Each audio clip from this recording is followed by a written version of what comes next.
Good morning, ladies and gentlemen, and welcome back to the channel. My name is llBonkll, and today we once again continue on with the worst Warframe tournament. This time, we enter round 3. Many frames have been left behind and many have been called worse as the votes were tallied, but today we move closer to finding out who the true worst Warframe is. Very quickly, let me do a small explanation. If you want to know everything about how this works, go check out the last 2 rounds in this series. I will put them in a card up there. The most basic things are, this is a bracket that I created with 50 Warframes of the 51 that we currently have within the game. Wisp is not included as the winner of the best Warframe tourney that I held a few months back. Each frame was placed into a bout with one other throughout the last few rounds, and you guys were asked to vote on who you thought was worst overall through polls on the community tab. I also asked you to tell me in the comments why you made the decision you did. Finally, I'll add that I asked you not to involve Helminth in your decision making, as I wanted to find the true worst Warframe base kit. Yes, as you could guess, bias has definitely taken over the tournament in some capacity, and you can tell that people are voting for the wrong reasons sometimes, clearly having never even played the frame in certain cases, but I don't care. The votes are the votes, and the fun part about this is we really aren't here to find the factual worst frame according to the stats and all the pro spreadsheets and shit,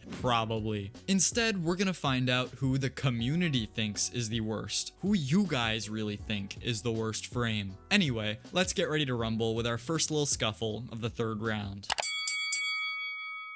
Astonishing Atlas takes on the spectacular sentient Caliban, one of our closest polls yet, between 2 average frames. I wouldn't say either of them are the worst of the worst, but I guess we'll see. The loser of this bout, according to you people, is Caliban, or I guess the winner, cause he moves on.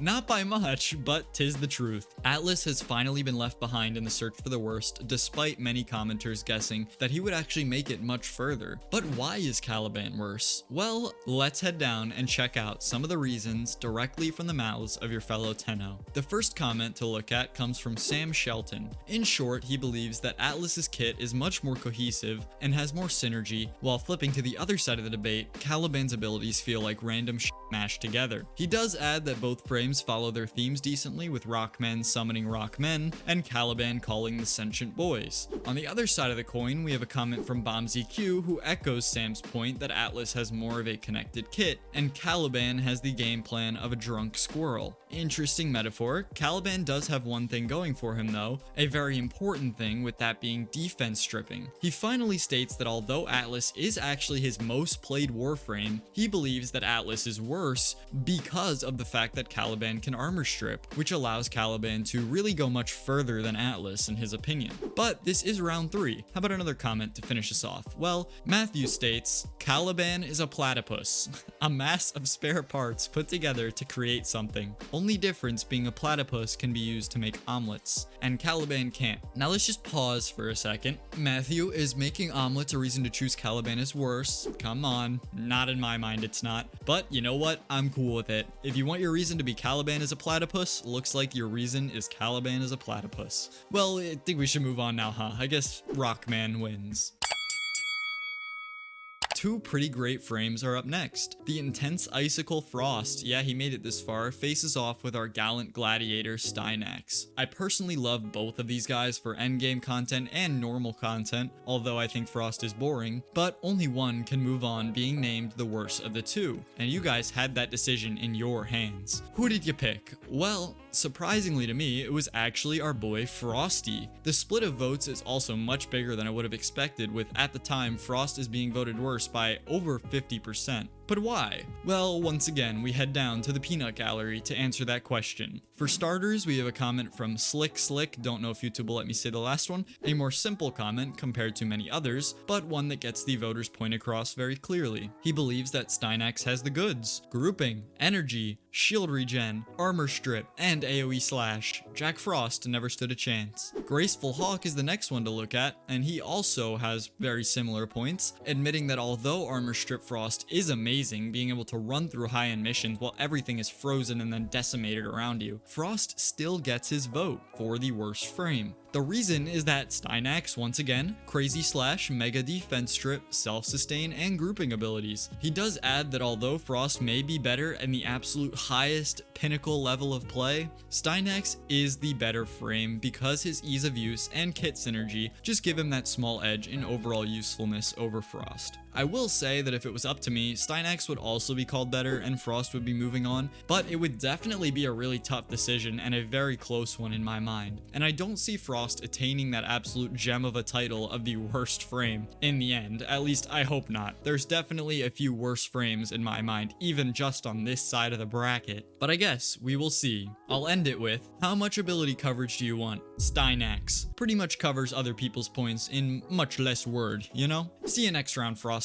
Don't melt, that'd be rough. And here we are. Just like the previous 2 rounds, 2 frames will be moving on up without a bout of their own, according to the way the bracket was set up. So I'll just tell you both right here in an effort to be lazy and not have to remember to write the second one later. First free pass frame will be our Pirate Plunderer and Tentacle Terror Hydroid. Good, he probably would have moved on without the free pass anyway, let's be honest. And the following frame that gets a free pass is actually in the opposite boat as Hydroid, no pun intended, that being Valkyr, a frame I'm kind of mad made it this far, as I think she's incredibly strong, but it's where she ended up in the bracket, so hopefully she won't be moving on further than that. Please guys, don't make the cat the worst frame, there's no way, right? The next frames entering the ring are gonna be the disarming trickster Loki and the dapper multi-dimensional drip king Limbo. I personally knew how this one would end up with Loki being the worst frame. He just isn't better than Limbo, guys. Like, he's just not. He go invis, he make guy drop gun. That's literally it. Like, that's all he does. Limbo, on the other hand, is a very powerful frame in the right hands, and despite the widely held belief that the Eximus changes irrevocably screwed Limbo up, it's just not true. At least, not as true as most believe. Stasis still affects the bullets, just not the abilities like Fire, Ground, Go, Boom that the Eximuses use. So although playing Limbo may require you to pay a little bit more attention to the game now, and you may take some damage very infrequently, he isn't by any means dog shit. I will say that the Eximus changes did make him worse, there's no denying that. It just seems like a lot of people think that it got a lot worse than it really did, and you guys can see that through the comments that I'll throw up as I'm talking here. I won't really focus on one specifically, as they all pretty much made a very similar point, which again was the Eximus changes,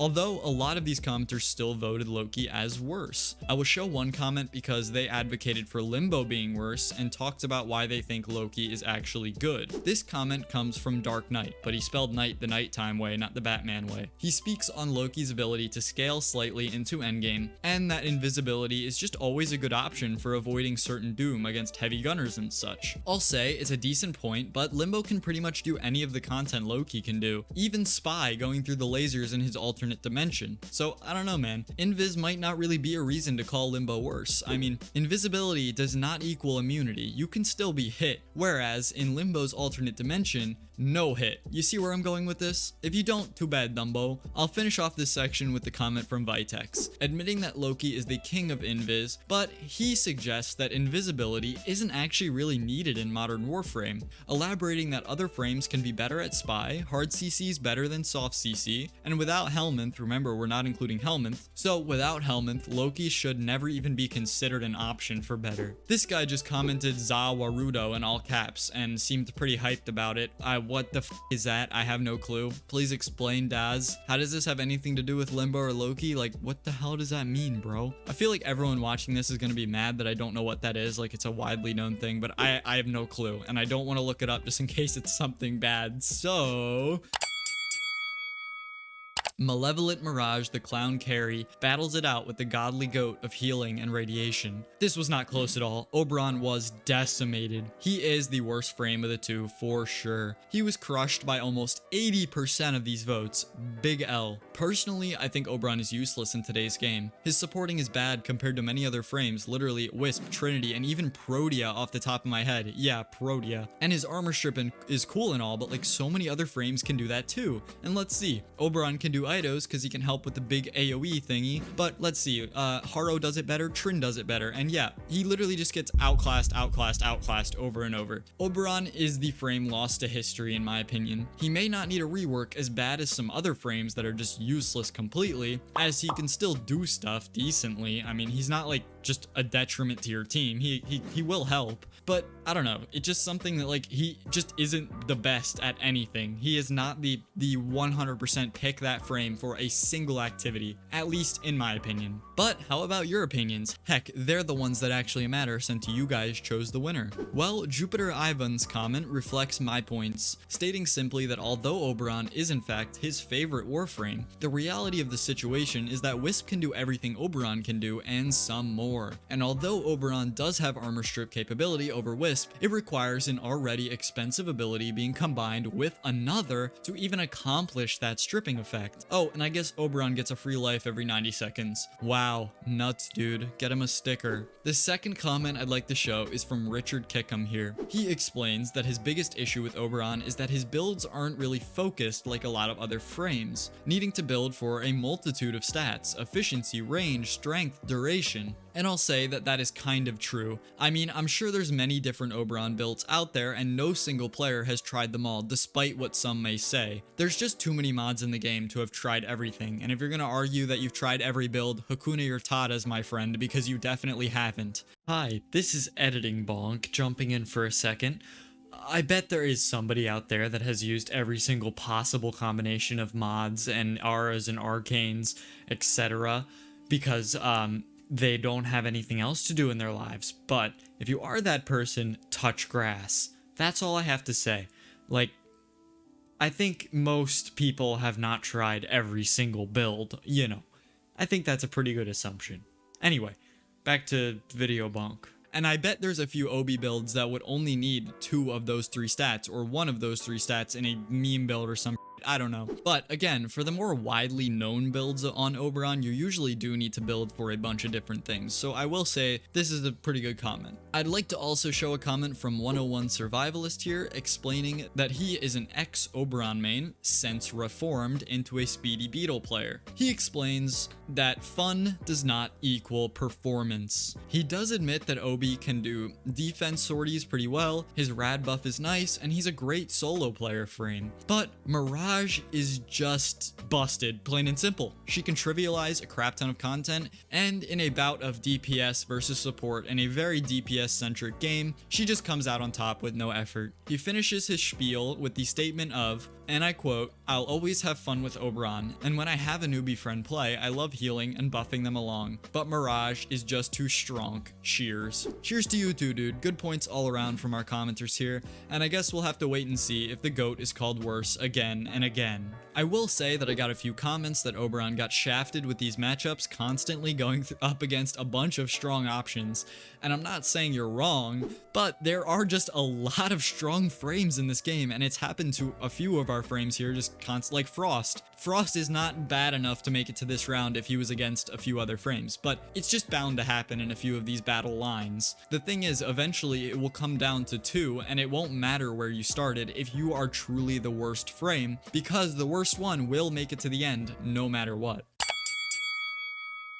Next up, Nemesis Nyx faces off with the insanely useless Aros. I think you can guess who I think is worse, and luckily it seems the majority agreed with me and are not insane. So Aniros is labeled the worst frame in this matchup, and hopefully more future matchups. Yes, I'm biasing your vote. Too bad. What are you gonna do about it, huh? Zaku already got voted out of the running, so you won't be able to get back at me by voting him worse. Heh. I put him up against Irelia first round. No shot he would make it further. All part of my master plan. Anyway, why is Nyx better, and why is obviously worse one Aniros worse? Well, because of how cut and dry this bout was, I'm just gonna show one comment, and a simple one at that. This comment comes from Keen. He likes Nyx for Lich and sister hunting, and the defense strip along with Assimilate augment just morphs the CC queen into a ball of power, and she is often overlooked. Aniros, on the other hand, is a brain-dead weapon platform that stands still and is about as entertaining as putting toast in the toaster. Hell, I'd go as far as to say that the toaster is more exciting, because at least when the toaster pops bread out, it kind of makes you jump when you're half asleep in the morning. I don't know. Okay, I may have taken this comment a little further than what was actually wrote there, but I doubt there'll be any disagreement coming from Keen. Stinkmeister has something to say too. I know I said I'd show one comment, but this is not really a point per se. You guys can read that. I'll pass. Aniros is actually useful for something. When my cat poops, I get to use his one to cover it. So glad I'm doing this video.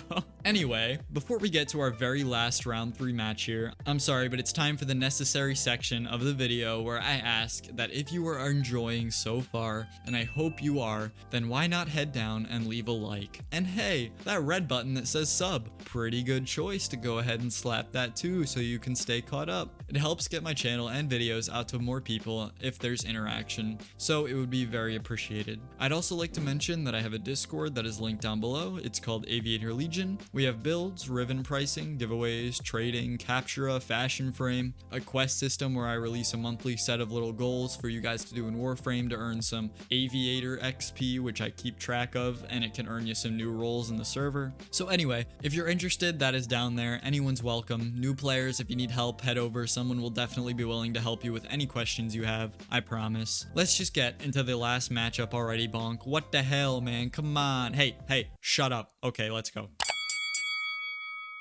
Vile Varuna, the Hunter of the Night, faces off with the surfer anime girl Irelia.